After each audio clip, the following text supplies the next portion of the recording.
wrestling fans, thanks for clicking the Doretta D. Rose Report. Got some major breaking news. Just announced, WWE has announced that Tag Team Champion Evan Bourne has been suspended for 30 days. The official statement came from WWE website, kind of read like this: in accordance with the talent wellness program, WWE has suspended Matthew Courtland, Evan Bourne, for 30 days effective immediately for his first violation of the company's wellness policy. Bourne and his tag team partner Kofi Kingston lost in a non-title match on both Friday SmackDown and Monday's Raw. Oh, by the way, happy birthday to my buddy, good old Bobby the Brain Heenan, 67 years old, 10-time WWF and E champion. Billy Gunn, 48 years old, and current WWE wrestler Tyler Rex, 33. WWE is going to be taping SmackDown tonight in Greenville, South Carolina. A locally advertised dark match we won't get to see probably. Big Show, Randy Orton, and Sheamus taking on world champion Mark Henry, Christian, and Cody Rhodes in the 6-man tag match with Booker T as special guest referee. Monday's WWE Raw kicked off with a promo from The Rock, who accepted John Cena's invitation to team up together with him at the Survivor Series against The Miz and R-Truth. After Monday's WWE Raw in Atlanta, Georgia went off the air, John Cena and Punk defeated The Miz and R-Truth in a tag match. Both Cena and Punk hit their finishers on The Miz and Truth, sent everyone home happy. After the match, Cena was tricked by R-Truth. He was attacked by a villain from the Scream movies, I guess it's supposed to mean. So the crowd deserved a little treat. The treat was Miz getting to go to sleep by CM Punk to end the show. And raise your hands if you didn't know who that guy was in the dark outfit. Please.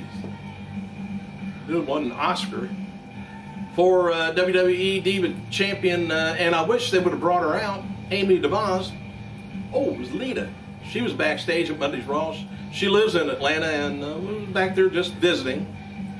And TNA World Champion James Storm said he could be out of action for up to about 2 months after suffering a concussion at last Wednesday's Impact taping from Macon, Georgia. Storm tweeted, he says, "I just got a concussion head scan, MRI today." Well, CT head scan. Hate when doctors come in and give you that look. Just tell me the bad news. Cowboy up, he says. Later today, he followed up with some results. He said, confirmed TV tapings in Macon, Georgia. The Cowboys sustained a concussion. Doctor says 6 to 8 weeks, but that's for a normal man.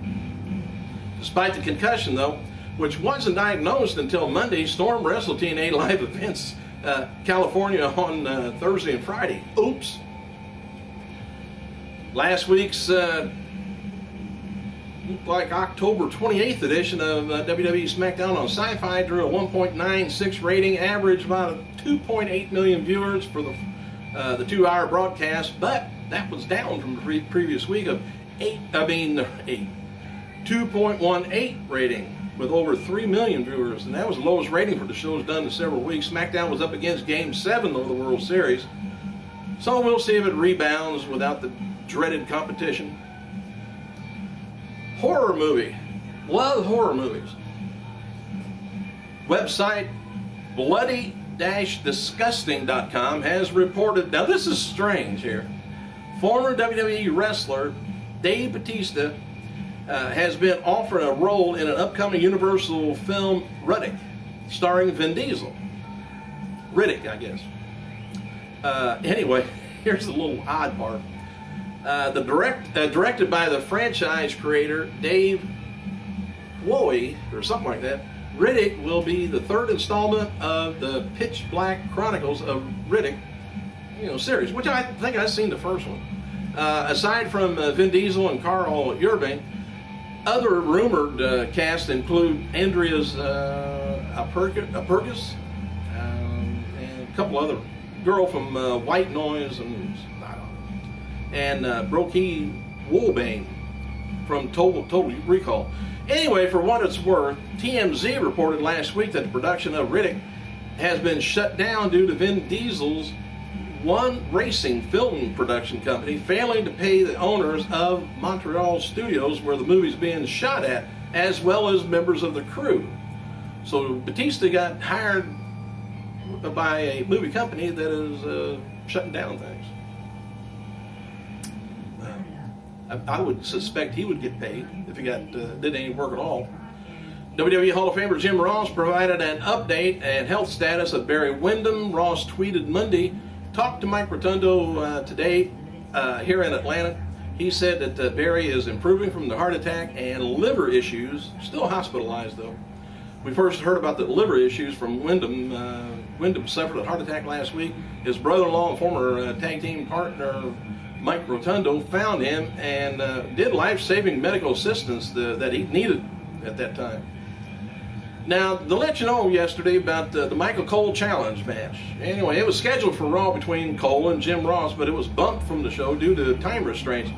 Ross was indeed in Atlanta and tweeted the following on Raw, after Raw. For the record, I'm in Atlanta. He says, I was informed at a Raw GM's office my services weren't needed. Cole wants to make fun of my 3 surgeries. He says, classic. Ross and Cole will wrestle on next week's show with the stipulation being that the winner remains on Raw announcer and loser is off TV for the foreseeable future. I don't know if they're just talking about Raw or what, but of course with laryngitis, bring whoever back you want. Or with Triple H, he can. All right, despite Boston's TD Garden website pulling Mick Foley from the advertisements for November 14th Raw Super Show featuring The Rock, local advertisement that aired last night in Boston still said Foley was going to be appearing at the show as special guest referee.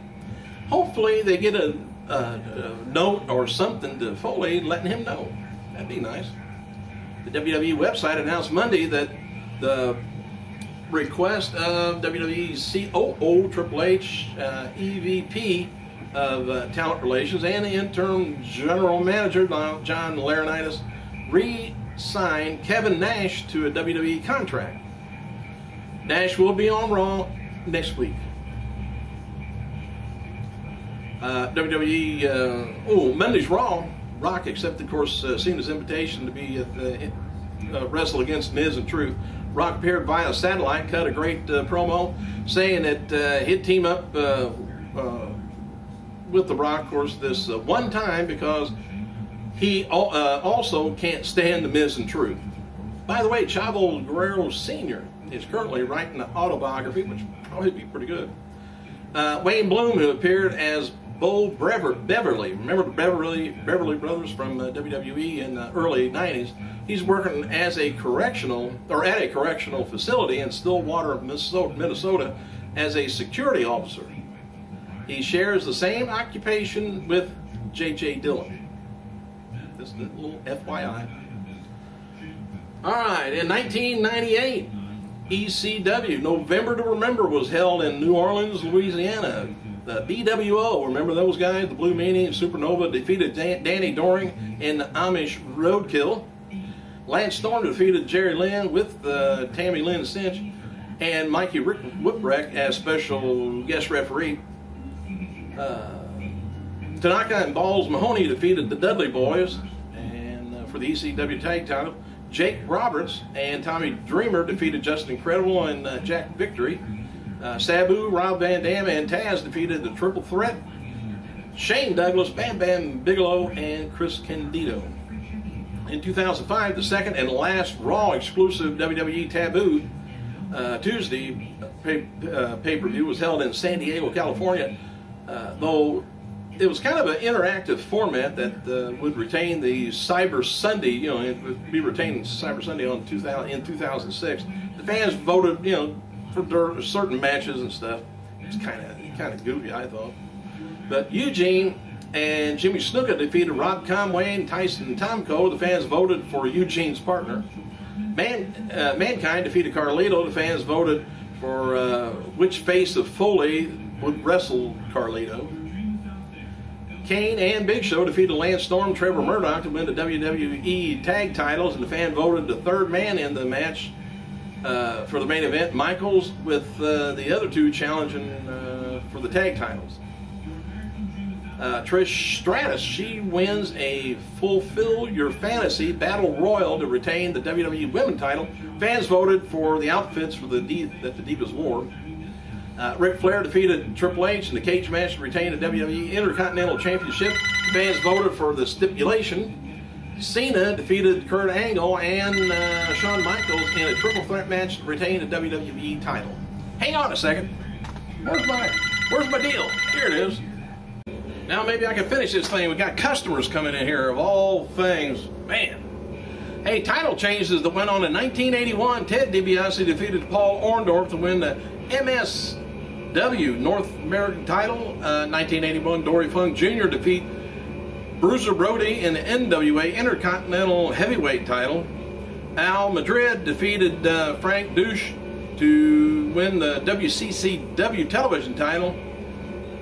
Justin Liger in 1990 defeated Pegasus Kid to win the IWGP Junior Heavyweight title. The Briscoe brothers in 2003, not the ones you're thinking of. That was Mark and Jay Briscoe defeated Cyril K, Dixie and Izzy to win the Ring of Honor titles. And on Raw in 2004, La Resistance defeated Chris Benoit Edge to win the World Tag Team titles. That's about it for today. Thank you guys for clicking. I gotta go.